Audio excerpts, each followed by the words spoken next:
Hi everyone, good evening. Welcome to Arjuna academy and this side Saurabh sir. यार, इसके पहले वाली वीडियो में हम लोग ने पढ़ा था मोल कॉन्सेप्ट के बारे में। आज हम लोग करने वाले उसकी कुछ न्यूमेरिकल्स की practice. Before we go ahead, let's have a quick recap. Mole concept क्या होता है? अब समझो यार, हम लोग चाहते थे कि हम लोग अलग अलग एटम्स को कंपेयर कर सकें, हम लोग इक्वल क्वांटिटी में दोनों को कंपेयर कर सकें, ताकि हम लोग अच्छे से रिजल्ट्स निकाल पाए, अच्छे से चीज़ों को समझ पाए। तो इस चीज़ के लिए हम लोग को कंपैरिजन करना था। पर हम लोग चाहते थे कि यार, हम लोग जब कभी कोई क्वांटिटी ले रहे हैं, हम लोग के पास equal number of molecules, equal number of atoms रहने चाहिए।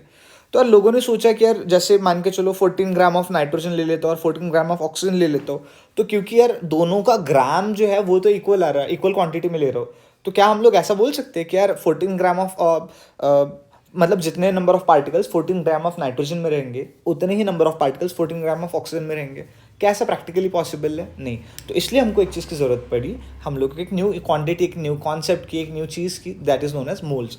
तो 1 mole of any element will always be equal to 6.023 into 10 to the power 23 particles। मतलब चाहे मैं 1 मोल ऑफ नाइट्रोजन ले लूँ, चाहे मैं 1 मोल ऑफ ऑक्सीजन ले लूँ, 1 मोल ऑफ हाइड्रोजन ले लूँ, ओके। तो यार, तब हर जगह मेरे पास 1 मोल ऑफ जो भी आइटम मैं ले रहा हूँ, वहाँ पे मेरे को 6.023 into 10 to the power 23 particles मिलेंगे। अब निकाले कैसे मोल, ये एक अब बड़ी दिक्कत थी। अब समझने की कोशिश करो। देखो, क्या हम लोग एक एक पार्टिकल को, एक एक आइटम को, एक एक मॉलिक्यूल को पिक कर सकते हैं? क्या नहीं, उनका साइज बहुत छोटा होता है। तो now there is a better thing. हम लोग क्या कर सकते हैं, हम लोग एक चीज़ समझ सकते हैं कि हम लोग को एक चीज़ पता है। हम लोग हर एक एलिमेंट का, हर एक एटम का, हमारे पास जो है उसका एटॉमिक मास कितना, हमको इस बारे में जानकारी है। जैसे कि मैं यहाँ पे देख सकता हूँ, नाइट्रोजन का जो एटॉमिक मास जो that is 14 AMU, okay. Oxygen का एक एटम का जो वेट जो दैट इज 16 AMU।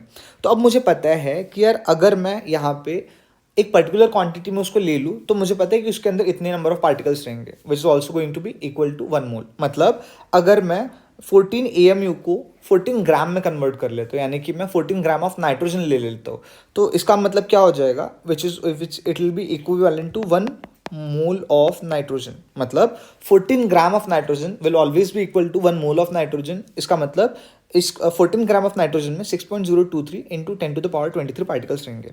सिमिलरली मैं ऑक्सीजन के साथ कर सकता हूँ। अगर मैं 16 ग्राम ऑफ ऑक्सीजन ले लेता हूँ, तो इसका मतलब क्या हो जाएगा, which is equal to 1 mole of oxygen.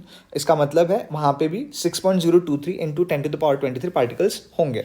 अब यार, मैं यहाँ पे क्या कर रहा हूँ, जो मेरा एटॉमिक मास है, मैं उसके इक्विवेलेंट क्या ले रहा हूँ, उसके इक्विवेलेंट ग्राम में मैं वो सब्सटेंस ले रहा हूँ। जैसे फॉर एग्जांपल, मेरे पास यहाँ पे ऑक्सीजन का एटॉमिक मास कितना है, 16 है। तो मैं यहाँ पर क्या कर ले 16 ग्राम ले रहा हूँ, ये 1 मोल ऑफ ऑक्सीजन को कंसिडर करने के लिए। तो यार, यहाँ पे ये जो चीज़ मैं कर रहा हूँ, 1 mole is equals to XYZ gram. तो अब यहाँ पे मैं ये क्या कर रहा हूँ, यहाँ पे मैं एक न्यू कॉन्सेप्ट इंट्रोड्यूस कर रहा हूँ, दैट इज ग्राम एटॉमिक मास। मतलब मैं यहाँ पे एक एक आइटम को तो चूज नहीं कर सकता, पिक नहीं कर सकता। तो इसलिए मैं एक पर्टिकुलर क्वांटिटी सेट कर लिया कि जैसे अगर मैं ऑक्सीजन के बारे में बात कर रहा हूँ, तो मैं यहाँ पे, मेरे को पता है ऑक्सीजन का वेट मास कितना है, 16 AMU। तो मैं 1 मोल ऑफ ऑक्सीजन के लिए कितना ग्राम ले लूँगा, मैं यहाँ पे 16 ग्राम ले लूँगा। सिमिलरली अगर मैं नाइट्रोजन की बात करूँ, 1 mole of nitrogen will always be equal to what, 14 gram of nitrogen, and this is known as what, gram atomic mass. Same चीज़ अगर मैं मॉलिक्यूल्स के बारे में बात करूँ, तो जब मैं ग्राम मॉलिक्यूलर मास कंसिडर करूंगा, विच इज ऑल्सो भी equal to what, 1 mole of that particular molecule. Simple सी बात है। मतलब जैसे मान के चलो, यहाँ पे जैसे मेरे पास H2O नाम का एक मॉलिक्यूल है, समझ में आ रही बात? तो इसका अगर मैं एक मॉलिक्यूल का अगर मैं वेट कंसिडर करूँ, एक मॉलिक्यूल का मास कंसिडर करूँ, ये कितना आता है, 18 म्यू, ओके। तो अगर मेरे को इसका 1 मोल चाहिए, तो मैं क्या करूँगा, यहाँ पे 18 ग्राम ले लूँगा। यहाँ पे 18 gram of water, it will be equal to 1 mole, okay. तो जब मैं यहाँ पे ये कर दे रहा हूँ, यानी कि क्या, 18 ग्राम ऑफ H2O, ये क्या हो जाएगा, मेरा ग्राम मॉलिक्यूलर मास। अगर मैं एक एटम के लिए कर रहा हूँ, तो वहाँ पे क्या हो जाएगा, ग्राम एटॉमिक मास। अगर मैं एक मॉलिक्यूल के लिए कर रहा हूँ, तो वो क्या हो जाएगा, ग्राम मॉलिक्यूलर मास। समझ में आ रही बात यहाँ पे? Okay, I hope this thing is clear. अच्छा, आगे बढ़ते हैं यहाँ पे। अब यार, यहाँ पे कुछ कैलकुलेशंस गिवन है। यहाँ पे मैंने, हम लोग को थोड़ा ईजी हो जाए कैलकुलेशन, इसलिए यहाँ पे ऑलरेडी कुछ नंबर्स लिख के रखे हैं, ओके, इस बॉक्स के अंदर में। ठीक, आगे देख लेते हैं यहाँ पे। तो अब यार, यहाँ पे ना कुछ छोटे छोटे फॉर्मूलाज लिखे हुए, जो फॉर्मूलेज हम लोग प्रैक्टिकली देख सकते हैं, हम लोग चीज़ों को अच्छे तरीके से एग्जीक्यूट कर सकते हैं। तो 1 मोल ऑफ गैस, ओके, कोई भी गैस, जैसे ऑक्सीजन हो गया, नाइट्रोजन हो गया, अगर मैं 1 मोल ऑफ गैस ले लेता हूँ, ओके, तो उसका वॉल्यूम कितना हो जाएगा, उसका वॉल्यूम हमेशा हो जाएगा 22.4 litres at standard temperature and pressure. Standard temperature and pressure condition का क्या मतलब है कि एट स्टैंडर्ड जो प्रेशर जो रहना चाहिए वो कितना रहना चाहिए, 1 एटमॉस्फेयर का रहना चाहिए, और टेम्परेचर 273 केल्विन रहना चाहिए। ओके, ये चीज़ आप लोग को आई होप क्लियर हो चुकी है। अब हम लोग देख लेते हैं यहाँ पे कि यार अगर मेरे को नंबर ऑफ मोल्स निकालने हैं तो मेरे को दो चीज़ों की ज़रूरत पड़ेगी। क्या? पहली चीज़ कि अगर मैं यहाँ पे एक चीज़ ले लेता हूँ यहाँ पे, क्या कि मेरे पास गिवन मास है, मतलब मुझे पता है कि वो जो भी क्वांटिटी, जो भी एलिमेंट है वो कितने क्वांटिटी में, उसका मास कितना है। ओके, और उसको मैं किसके साथ डिवाइड कर लूँगा, ग्राम एटॉमिक मास के साथ कंपेयर कर लूँगा, डिवाइड कर लूँगा, तो मेरे को मिल जाएगा नंबर ऑफ मोल्स। ओके, फिर सेम चीज़ अगर मेरे पास आ जाता है कि यार अब अगर मैं ये किसके लिए डील हो रहा है, ये आइटम्स के लिए डील हो रहा है।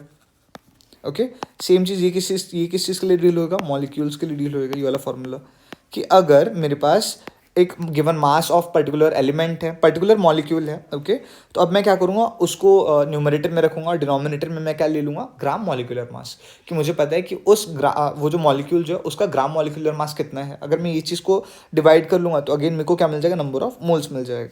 ठीक, ओके। अच्छा, एक और चीज़ है कि यार अब अगर मैं एक चीज़ चाहूँ यहाँ पे कि अगर मेरे को नंबर ऑफ मोल्स निकालने with the help of volume, तो मैं क्या कर लूँगा, गिवन वॉल्यूम जो भी है मेरे पास वो ले लूँगा, डिवाइडेड बाय 22.4 लीटर से मैं उसको डिवाइड कर दूंगा, तब भी मेरे को क्या मिल जाएगा, नंबर ऑफ मोल्स मिल जाएगा। Now let's get back to the questions. Okay, बहुत सिंपल सा एक क्वेश्चन देखते हैं यहाँ पे। ओके, तो पहला क्वेश्चन जो है, मान के चलो मेरे पास ये है, calculate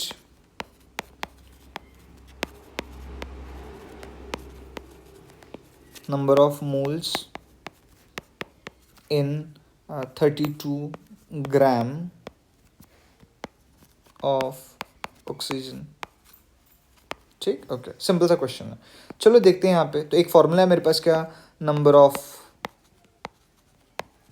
moles is equals to given mass upon में gram atomic mass. Okay, simple सा एक क्वेश्चन है। चलो देखते भी यहाँ पे।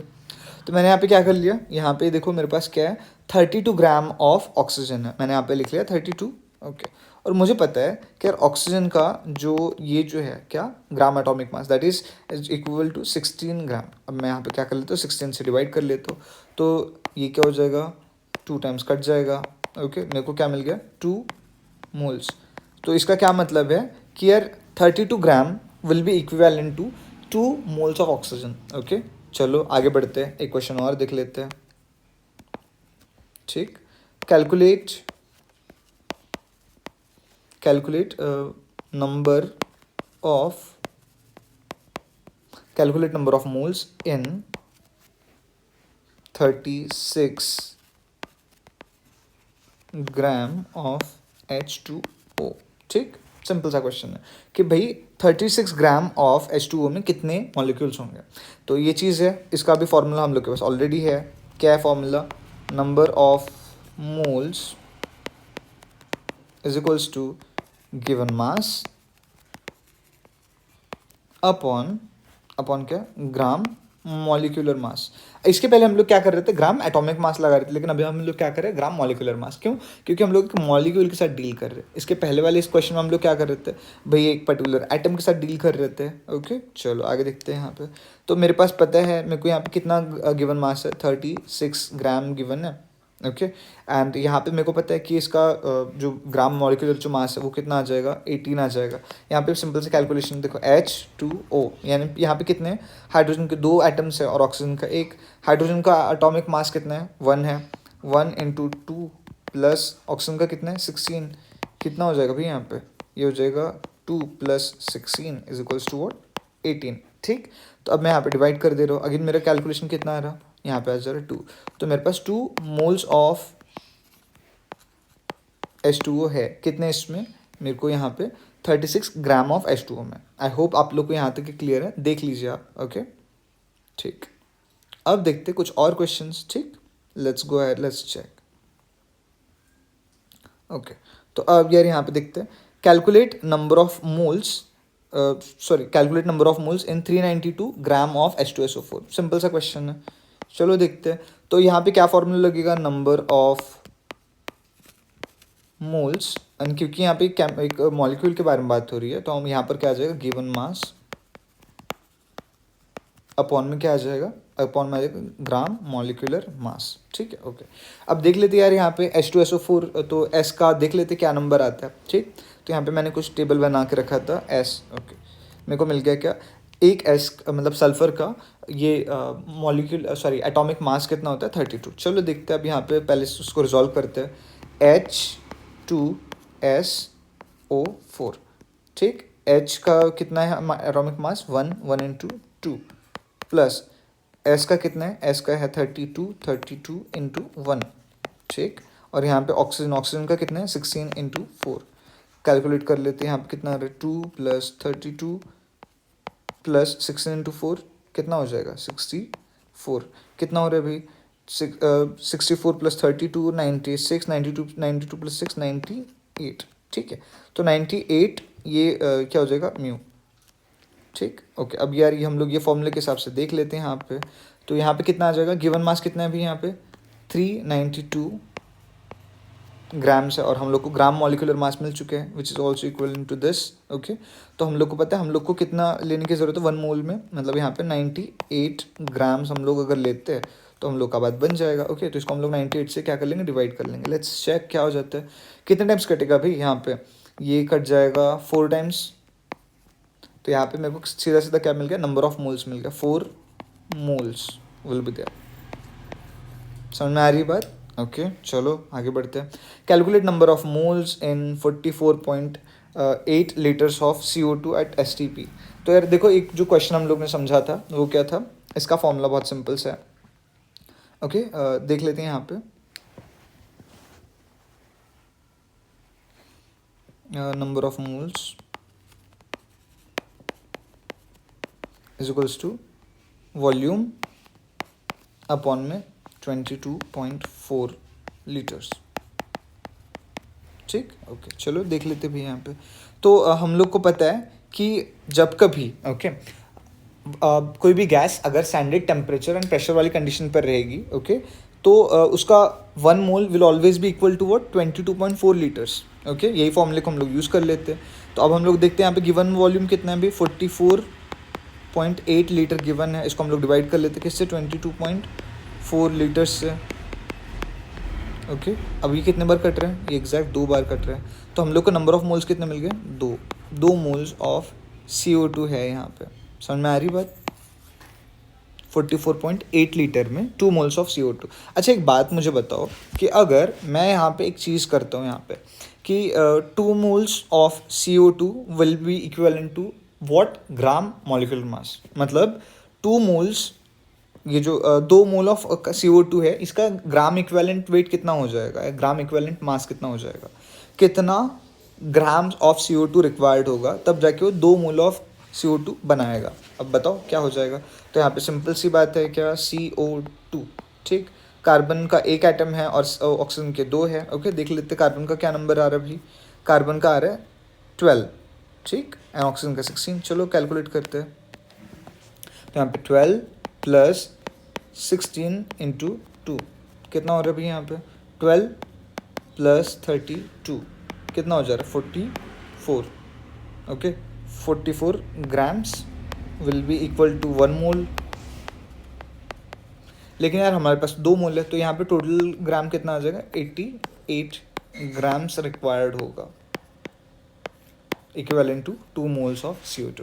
आई होप आप लोग को यहाँ तक समझ में आई है। अगर समझ में आया तो आप लाइक कर सकते हैं, शेयर कर सकते हैं, और सब्सक्राइब तो आप कर ही सकते हैं, okay. Thank you, have a great day, bye bye, see you in Arjun academy, bye.